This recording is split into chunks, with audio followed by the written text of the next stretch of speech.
Queridos amigos televidentes, ya estamos de regreso y tal como lo adelantábamos al comienzo de nuestro espacio publicitario, ahora correspondía el turno a la nota central. Hoy, por supuesto que con otro invitado que lo sacamos así con pinza, porque no hay muchos en la zona. Estamos hablando de gente que escribe, de gente que hace historia de la nuestra. Jorge Muniz, bienvenido al programa. Muchas gracias, Darío. Un saludo a toda la teleaudiencia que nos está mirando en este momento.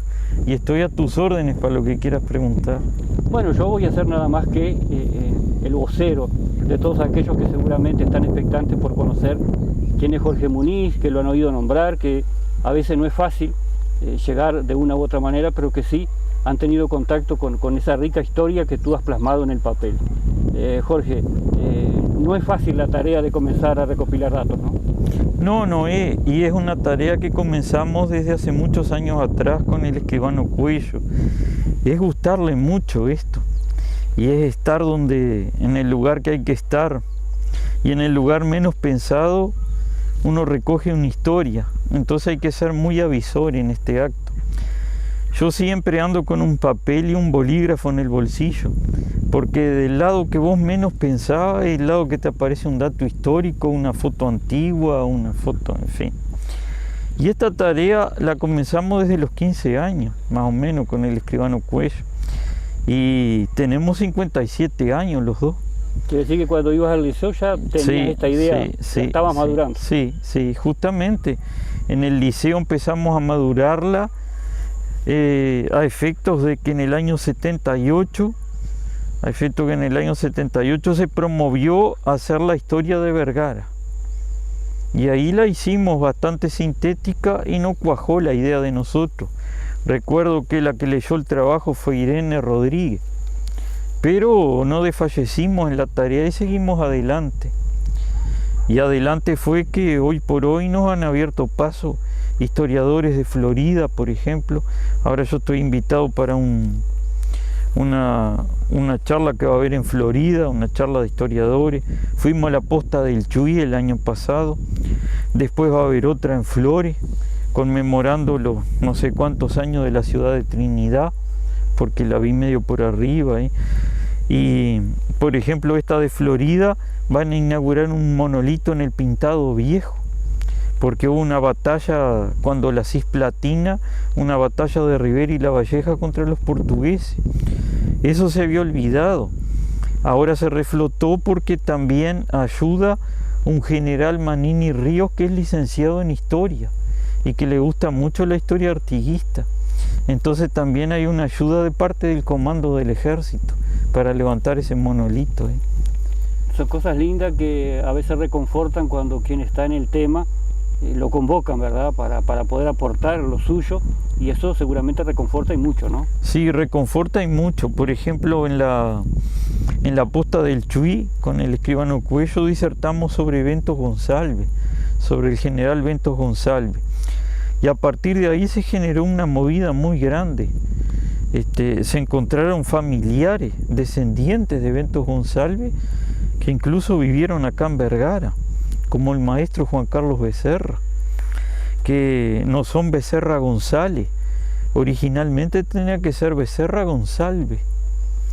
Bueno, él a su vez se puso en comunicación con gente de Porto Alegre, y hay un historiador de Porto Alegre que escribió la biografía de Ventos González, me mandó un libro de regalo, y vanidad aparte, lo estuve ayudando. Y estuve proporcionándole muchos datos de eso, que él los puso en el libro de él. Él los puso en el libro.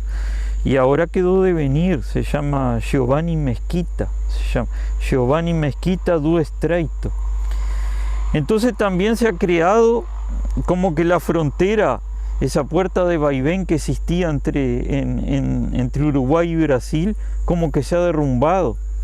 Por ejemplo, a la posta del Chuy vinieron historiadores de Valle. No, recuerdo que me dejaron un libro sobre la historia de Valle de regalo, donde tenemos protagonistas en común y donde tenemos ni que hablar la figura del gaúcho. El gaúcho de Río Grande del Sur tiene bastante similitud al gaúcho del Uruguay, ¿no? Otra cosa que viene al caso, ahora cuando las criollas de Dragón, por ejemplo, vinieron varios jinetes brasileños. Entonces digo, eso es como hablábamos, es lo lindo de que esa historia que se vivió cuando los portugueses y luego los brasileros querían quedarse con parte de la tierra oriental, que no es mentira, pero eso hoy es una historia, y es una historia que gracias a Dios la podemos vivir entre orientales y entre gaúchos. Jorge, si nos retrotraemos en el tiempo y nos ubicamos pura y exclusivamente en los comienzos de Vergara, hay una rica historia de nuestro pueblo, ¿no? Allá, más allá de lo que está escrito en los papeles, ¿verdad?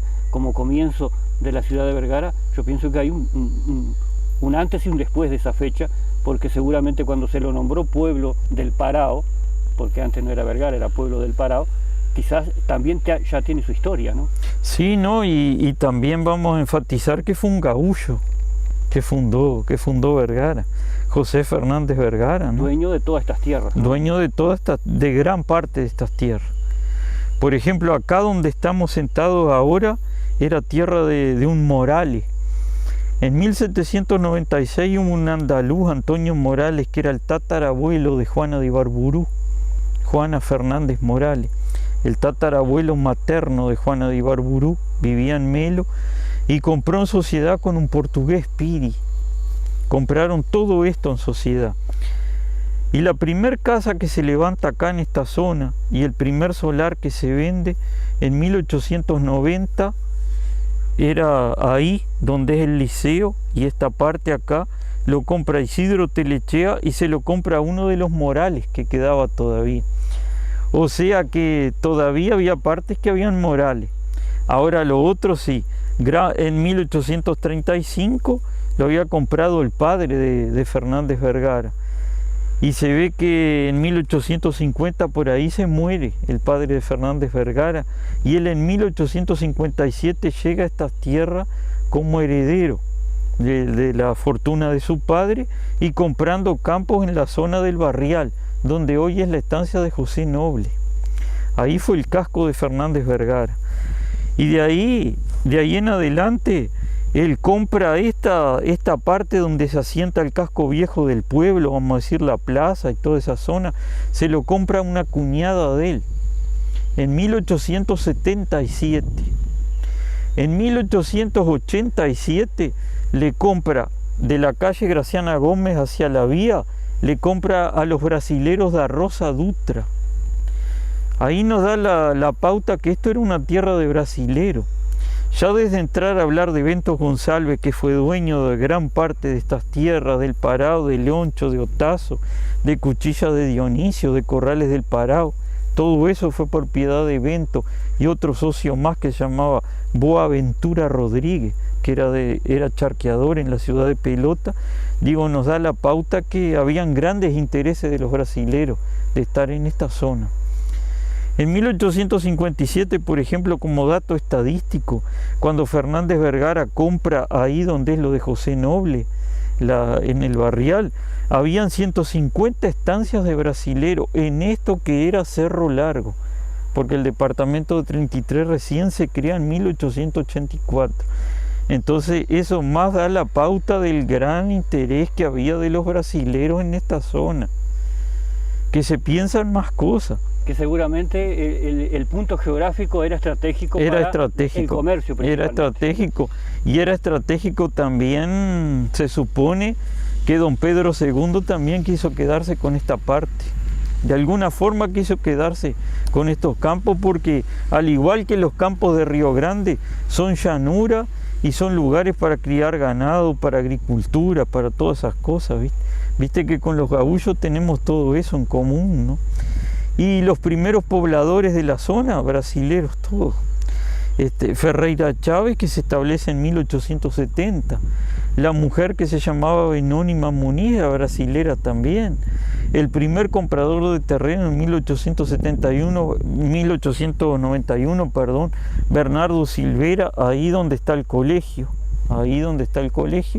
Brasilero también, él y la señora.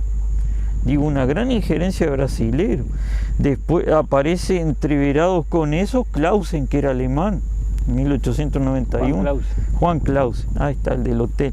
Pero demás todos eran brasileros, ¿viste? Después, en 1893, aparece Carlos Bonelli, el primer italiano. Y de ahí empieza como un éxodo de italianos que eran todos parientes entre ellos. Por ejemplo, Ramagli y Escarano eran primos. Como que se empezaron a traer ellos mismos, ¿no? Ocurrió lo mismo con Bernardo Silveira y Yuca Vergara, José Fernández Vergara, eran familiares. Entonces, como que se iban trayendo ellos, ¿no? Jorge, tú al comienzo de esta narrativa me señalabas un punto que está acá a pocos metros nuestro, como es el lugar donde hoy funciona el liceo. Ah, sí. Que fue una de las primeras edificaciones. Por allí también una larga historia como posta de diligencia también, ¿no? Sí, bueno, no tan larga porque vos sabés que no hay cómo avalar que ahí fue posta de diligencia. Se supone que sí, que fue posta de diligencia porque en 1890 se construyó esa casona. Y en 1898 encontré una crónica que Alejandrino Guevara pasaba con la diligencia de Nico Pérez, porque el tren ya llegaba a Nico Pérez en 1891, pasaba con la diligencia hasta la villa de Artigas y viceversa, hoy ciudad de Río Branco, la villa de Artigas, ¿no? Entonces supuestamente ahí fue posta de diligencia, pero donde está exacto, donde está avalado que fue posta de diligencia el hotel de Clausen, y muy cerca, porque Clausen abre el hotel en 1900. Fíjate que de 1898 a 1900 quiere decir que ahí lo de Telechea puede haber sido sí posta de diligencia, pero por poco tiempo, ¿viste? Más fue pulpería y primer panadería, porque el socio de Telechea, Irineo Lanza, hermano de don Plácido Lanza, que después vivió acá en Vergara, el padre de Maruja y de Selfa, fue el primer panadero que hubo aquí en el Pago, fue el primer panadero. Jorge, estamos hablando de historia y seguramente esto da para mucho más, pero te hago una pregunta así como al pasar. Serafín J. García.